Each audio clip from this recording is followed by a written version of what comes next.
myself is chemistry teacher LFCS Surendra Katra Basti. We should discuss about Dalton's atomic theory. ये बहुत easy है, ये आप previous class में भी पढ़ चुके हैं। ये आप देख लीजिए, डाल्टन्स एटॉमिक थ्योरी क्या थी। Matter consist of individual atom.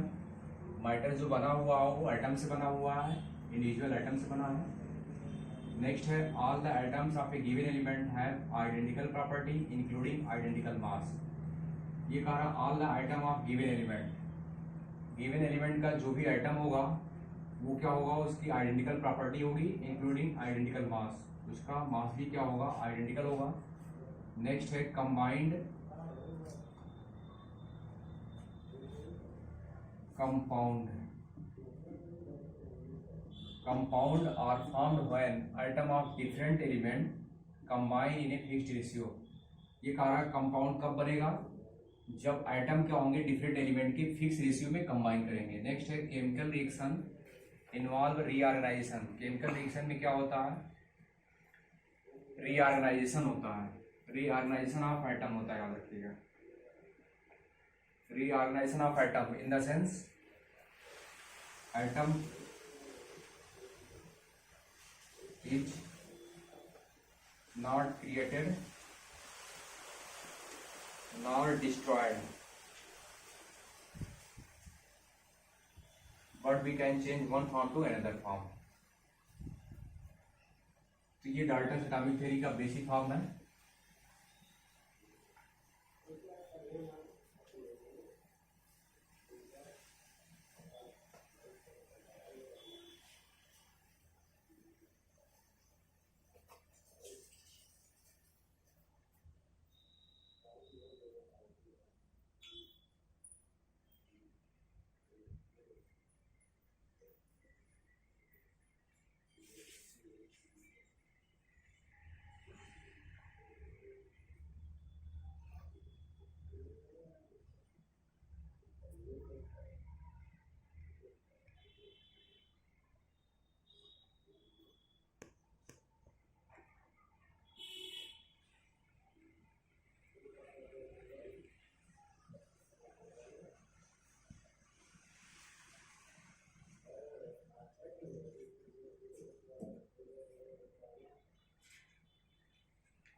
Next topic we discuss atomic mass. Atomic mass क्या है, mass of atom is actually very small, very small. जो mass of atom होता है वो actually वास्तव में क्या होते हैं, बहुत छोटे होते हैं। Because atom are extremely small, क्योंकि atom क्या होते हैं, extremely small होते हैं। तो अगर atom extremely small होंगे तो उसका mass भी क्या होगा, बहुत कम होगा। और अगर उसका मास कम होगा तो याद रखिएगा उसको भी मेजरमेंट करने के लिए कुछ सिस्टम बनाया गया है। तो the present system of atomic masses is based on carbon 12। जो प्रेजेंट सिस्टम है एटॉमिक मास के मेजर करने का लिए वो क्या है, कार्बन 12 है एज द स्टैंडर्ड। कार्बन 12 को एक स्टैंडर्ड बनाया गया है एटॉमिक मास को मेजर करने के लिए and has been agreed upon in 1961। और ये कार्बन 12 का जो स्टैंडर्ड बनाया गया वो 1961 में जो है मान लिया गया था। इस सिस्टम में, in this system carbon 12 carbon is assigned A mass of exactly 12th atomic mass unit. ये जो कार्बन आप 12 देख रहे हैं इसका जो मास 12 एटॉमिक मास यूनिट एग्जैक्टली क्या किया गया था, मान लिया गया था, दिया गया है। Is assigned A mass of exactly 12 atomic mass unit. Carbon 12 का जो मास माना गया था एग्जैक्टली वो क्या मान लिया गया था, 12 atomic mass unit mu। And mass of all other atom, और मास ऑफ ऑल अदर जितने भी एटम होंगे are given relative to this standard. तो जो दूसरे आइटम होंगे उसका जो मास आप बताएंगे इसी स्टैंडर्ड के रिलेटिव में आप बताएंगे। वन एटॉमिक मास, अब वन एटॉमिक मास यूनिट क्या है ये आप देखिएगा। One atomic mass unit is defined as a mass exactly equal to 1/12 the mass of one carbon atom. तो carbon atom mass of one carbon atom, तो जो mass of one carbon atom आएगा उसका जो 1/12 पार्ट आएगा उसी का नाम क्या होता है, एटॉमिक मास यूनिट होता है। ये बहुत इंपॉर्टेंट लाइन है, याद रखिएगा। कार्बन 12 के एक एटम का जो मास होगा उसका 1/12 पार्ट क्या है, एटॉमिक मास यूनिट है।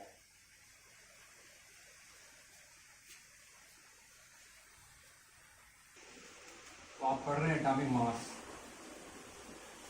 आप एटॉमिक मास यूनिट के बारे में देखें। एटॉमिक मास यूनिट, तो आप भी जान रहे हैं कार्बन 12 को रेफरेंस एटम माना गया है अदर एलिमेंट का एटॉमिक मास मेजर करने के लिए। और आप ये भी जानते हैं mass of one atom of carbon 12 is equal to 12 AMU, 12 AMU। ये माना गया है, असाइन किया गया है, याद रखिएगा। Mass of one atom of carbon 12 equal to 12 AMU माना गया है। ये आप बेसिक कीजिए, कार्बन 12 को रेफरेंस एटम माना गया है किसी भी एलिमेंट के वेट को मेजर करने के लिए। ये याद रखिएगा, mass of one atom of carbon 12। Previous class में आप पढ़े होंगे number of mole equal to weight by atomic weight होता है। ये आगे भी लेक्चर में आएगा, यहाँ पे देख लेंगे एटॉमिक वेट। एक फार्मूला और होता है mole equal to number of particle divided by Avogadro number. Avogadro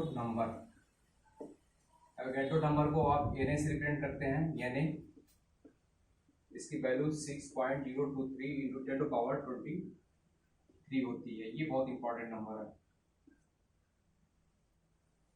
एक चीज और याद रखिएगा, अगर आपके पास 1 मोल कार्बन एटम है, 1 mole carbon atom equal to जो होता है 6.023 इंटू 10⁻23 कार्बन एटम होंगे। तो आप देखिए 1 mole carbon atom 6.023 into 10⁻23 carbon atom. और आप यहाँ देख रहे हैं mass of one atom of carbon कितना है, 12 MU। तो अगर आपके पास Na टाइम्स आपके पास कार्बन एटम हो तो उसका अगर आप मास निकालना है तो आप इसको इसमें मल्टीप्लाई कर देंगे तो आपका आंसर आ जाएगा। इसको आप देखेंगे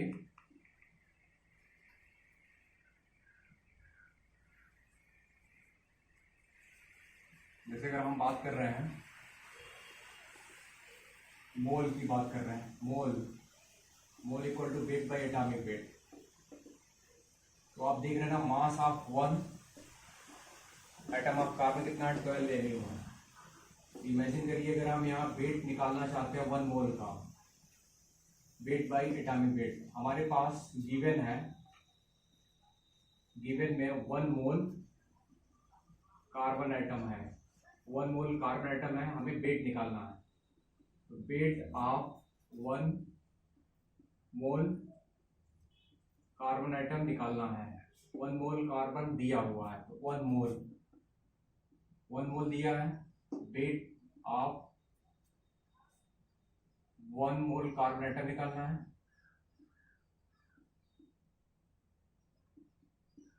एटम दिया है और आपका एटॉमिक वेट कितना है, 12 AMU। इसका मतलब इसे मल्टीप्लाई कर देंगे तो ये वेट जो आ जाएगा 1 मोल इंटू 12 AMU आएगा।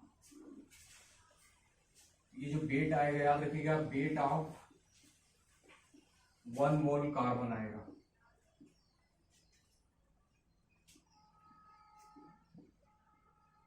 ये wait of 1 mole carbon atom आएगा।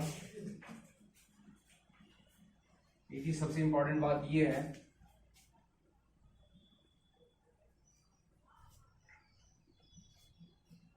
एक फार्मूला होता है 1 AMU equal to 1 by Na gram. ये भी आएगा बाद में, उसको देखिएगा। तो अगर हम वहाँ की वेट निकालें, 1 मोल दिया हुआ है, 1 मोल,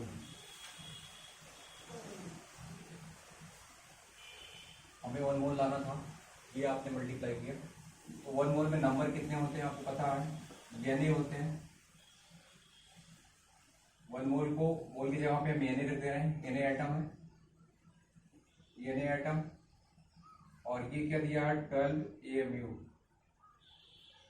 अब आपको एक काम करना है, हमें वेट निकालना है, तो ये एन आइटम हो जाएगा, एन आइटम, ये 12 AMU दिया हुआ, एमयू को 1/NA से हटाएंगे, 1/NA, ये NA क्या हो जाएगा, कट जाएगा, 1 MU NA याद रखिएगा। तो ये जो आपका आ रहा है वो 12 ग्राम आ रहा है, ये NA कट गया, ये 12 आ रहा है, 12 ग्राम। इसका मतलब क्या हुआ, wait of 1 mole carbon atom कितना आएगा, 12 ग्राम आएगा। ये बहुत इंपॉर्टेंट लाइन है। और इससे पहले आपने देखा था वेट ऑफ 1 कार्बन एटम, वो 12 AMU है। Wait of 1 carbon atom 12 MU है, wait of 1 mole carbon atom 12 ग्राम है। तो जब भी कहीं ग्राम होगा तो याद रखिएगा 1 मोल की बात होगा, MU होगा तो एक एटम की बात होगी, वेट ऑफ 1 कार्बन एटम की बात होगी। तो ये इंपॉर्टेंट बात। नेक्स्ट चीज एक और देखेंगे,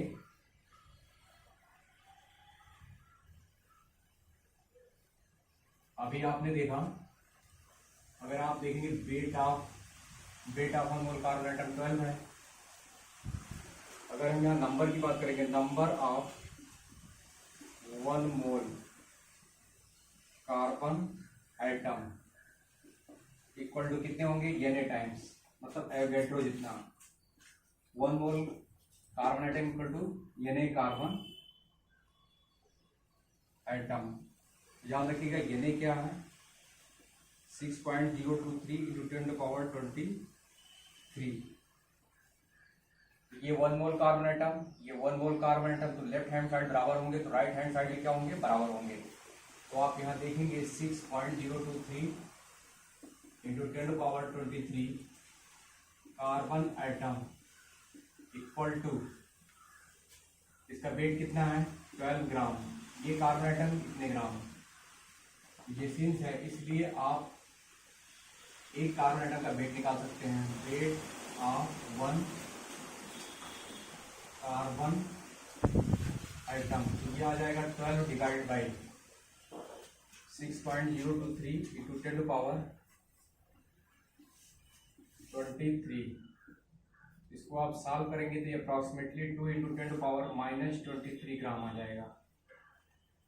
ये जो आ रहा है वेट ऑफ 1 कार्बन एटम आ रहा है, वेट ऑफ 1 कार्बन एटम आ रहा है। और बाय डिफिनीशन एमयू आप देखते हैं ना, वेट ऑफ 1 कार्बन एटम ये 23, वेट ऑफ 1 कार्बन एटम का 1/12 है, 1/12 एमयू क्या होता है, wait of 1 carbon atom 1/12 part of the wait of 1 carbon atom. इसको जब आप सॉल्व कर लेंगे तो ये आपका आंसर आएगा 6। ये 1 इंटू 10⁻−23 अपॉन, यहाँ आपका आएगा 6।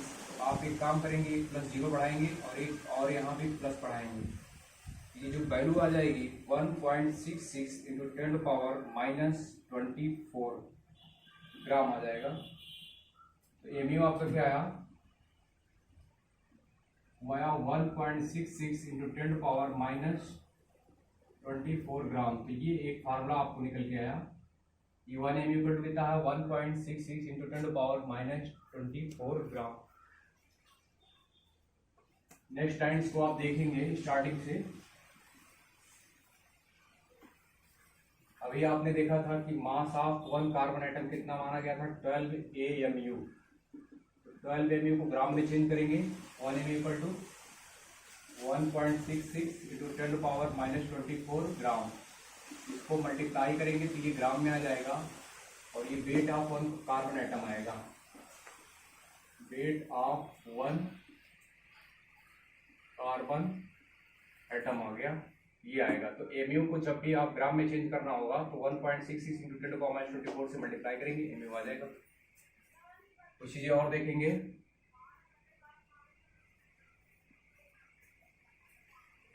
ये कार्बन आइटम 12 ग्राम, तो ये तो आपका है एवोगैड्रो। इसका मतलब एवोगैड्रो इक्वल टू Na ग्राम 12 ग्राम। तो 1 एटम का जो वेट आएगा, वेट ऑफ 1 कार्बन एटम जो आएगा वो 12/Na, इस फॉर्म में भी आप लिख सकते हैं। Na की अगर वैल्यू रखेंगे तो काट देंगे तो फिर जो आएगा। उसके बाद जो mu आएगा, ये एक कार्बन एटम का वेट आ रहा है, तो ये कार्बन एटम का वेट, तो mu क्या 1/12 part of the wait of 1 carbon atom. ये 1/12 हो गया, ये कट गया, तो जो आपका आ रहा 1/Na ग्राम। तो ये भी आपका फार्मूला आ गया 1mu इक्वल टू 1/Na ग्राम। और ये फार्मूला आपने देखा 1mu इक्वल टू 1.66 इंटू 10⁻24 ग्राम। तो ये दोनों फार्मूले आप दिमाग बैठाइएगा।